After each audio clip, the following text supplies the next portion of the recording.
The initial calculation seems slightly off. The correct calculation begins with 46 times 1500 watts, which equals 69,000 watts. Then divide 69,000 watts by 240 volts, resulting in 287.5 amps. Next, apply a safety factor by multiplying 287.5 amps by 1.25, resulting in 359.4 amps. Therefore, each light will draw approximately 359.4 amps divided by 46 lights, which equals 7.8 amps. The total current draw for all 46 lights is 7.8 amps multiplied by 46, equaling 359.4 amps.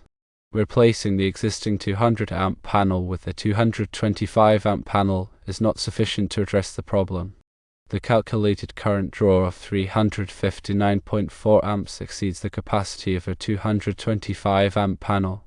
A 225 amp panel can only support a maximum of 180 amps of continuous current draw, which is 80% of its rated capacity. Several recommendations can be considered to solve this issue. Firstly, install a new 400 amp panel to provide sufficient capacity for the lighting load. Secondly, consider other options such as reducing the number of lights used in the area experiencing the problem. Thirdly, consider using more energy-efficient lighting fixtures with a lower wattage. Fourthly, install additional subpanels to distribute the lighting load across multiple circuits. In addition to these recommendations, further considerations are necessary. Firstly, inspect the wiring and connections for any damage or loose connections that could contribute to the breaker tripping issues. Secondly, consider using high-rated breakers, for example 40 amp or 50 amp, to prevent burnout. Thirdly, check the voltage at the lighting panel to ensure it is within acceptable limits, which is 120 to 240 volts. To elaborate further on these points, let's delve into the specifics of each recommendation. Starting with the panel upgrade, it is crucial to select a panel with sufficient capacity to handle the entire lighting load along with any potential future expansion. When choosing a 400 amp panel, ensure that it meets all applicable electrical codes and standards. Consult with a qualified electrician to determine the appropriate panel size and configuration for the specific application. When reducing the number of lights, carefully assess the lighting requirements for the area.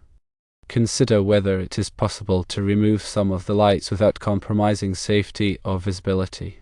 If reducing the number of lights is not feasible, explore the possibility of redistributing the lights to different circuits or areas to reduce the load on any single circuit. Energy-efficient lighting fixtures such as light-emitting diodes, also known as LED, offer significant energy savings compared to traditional halogen lights. LED consumes significantly less power for the same light output, reducing the overall current draw on the electrical system. Replacing the existing 1500-watt halogen lights with lower wattage LED fixtures can substantially reduce the lighting load and potentially eliminate the need for a panel upgrade. Subpanels can distribute the lighting load across multiple circuits, reducing the current draw on each individual circuit. When installing subpanels, ensure that they are properly sized and wired to handle the anticipated load. Each subpanel should have its own dedicated circuit breaker to protect against overloads and short circuits. The electrical wiring and connections should be thoroughly inspected for any signs of damage, such as frayed insulation, corroded connections, or loose terminals. Damaged wiring can cause excessive resistance, leading to heat buildup and potentially tripping breakers or even causing a fire. Loose connections can also cause intermittent power outages and equipment malfunction. All wiring repairs and replacements should be performed by a qualified electrician. The correct breaker size is essential for protecting electrical circuits from overloads. Using breakers that are too small can cause nuisance tripping, while using breakers that are too large can allow excessive current to flow, potentially damaging the wiring and equipment. Consult the National Electrical Code, also known as NEC, for guidance on selecting the appropriate breaker size for the specific application. The voltage at the lighting panel should be measured to ensure that it is within acceptable limits. Low voltage can cause lights to dim and equipment to malfunction, while high voltage can damage sensitive electronic components. If the voltage is outside the acceptable range, investigate the cause and take corrective action, such as adjusting the transformer taps or improving the wiring. Now let's consider some additional aspects related to the electrical system and the track lighting. Firstly, grounding is an essential safety measure. Ensure that the lighting panel and all lighting fixtures are properly grounded to prevent electrical shocks. The grounding system should be inspected regularly to ensure that it is functioning correctly. Secondly, surge protection is another important consideration, especially in areas prone to lightning strikes or power surges. Install surge suppressors at the lighting panel and at individual lighting fixtures to protect against voltage spikes that can damage electrical equipment. Thirdly, maintenance is essential for ensuring the long-term reliability of the electrical system. Regularly inspect the lighting panel, wiring, and fixtures for any signs of wear, damage, or corrosion. Replace any worn or damaged components promptly to prevent potential problems. Now let's discuss some advanced techniques and considerations for managing the track lighting system. Firstly, lighting control systems can provide advanced control over the lighting system, allowing for dimming, scheduling, and remote control. These systems can help to optimize energy consumption and improve the overall lighting experience. Secondly, power factor correction can improve the efficiency of the electrical system by reducing the amount of reactive power. This can help to reduce energy losses and improve the overall power quality. Thirdly, harmonic mitigation can reduce the levels of harmonic distortion in the electrical system. Harmonic distortion can cause a variety of problems, including overheating of equipment, malfunction of electronic devices, and increased energy losses. Now let's delve deeper into the technical aspects of calculating the lighting load and selecting the appropriate electrical components. Firstly, the National Electrical Code, in Article 220.12, provides detailed guidelines for calculating the lighting load for various types of occupancies. The NEC specifies the minimum lighting load per square foot for different areas based on the type of activity that takes place in those areas. When calculating the lighting load, it is important to consider all types of lighting, including general lighting, task lighting, and accent lighting. Secondly, the conductor sizing for the lighting circuit should be based on the calculated load and the ampacity of the conductors. The NEC Table 310.15 provides the ampacity ratings for various types of conductors based on their size, insulation type, and installation conditions. It is important to select conductors that are large enough to carry the anticipated load without overheating.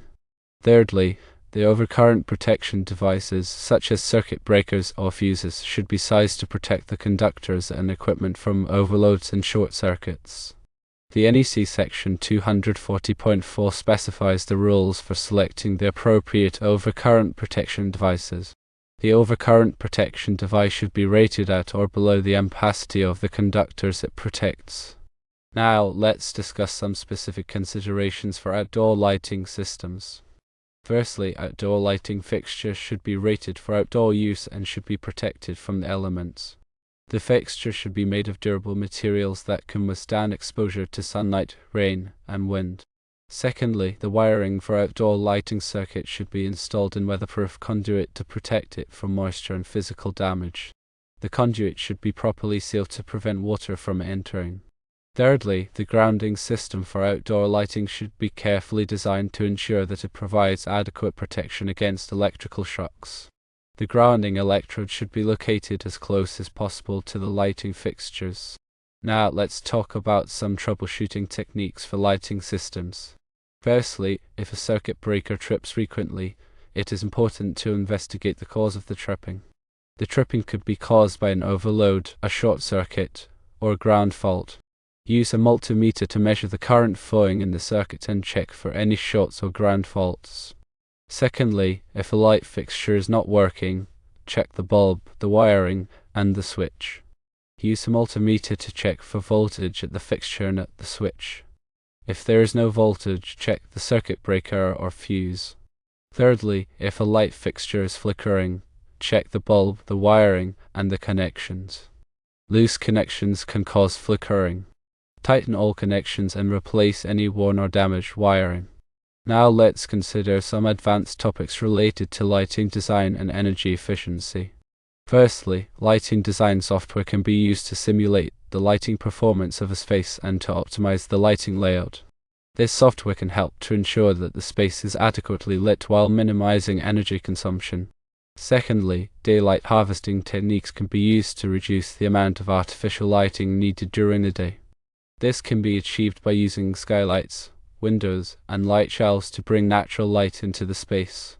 Thirdly, occupancy sensors can be used to turn off lights when a space is unoccupied.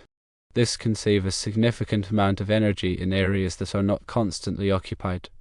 In conclusion, addressing the track lighting problems requires a comprehensive approach that includes accurate load calculations, appropriate panel sizing, and consideration of energy-efficient lighting options. Regular inspection and maintenance are also essential for ensuring the long-term reliability and safety of the electrical system.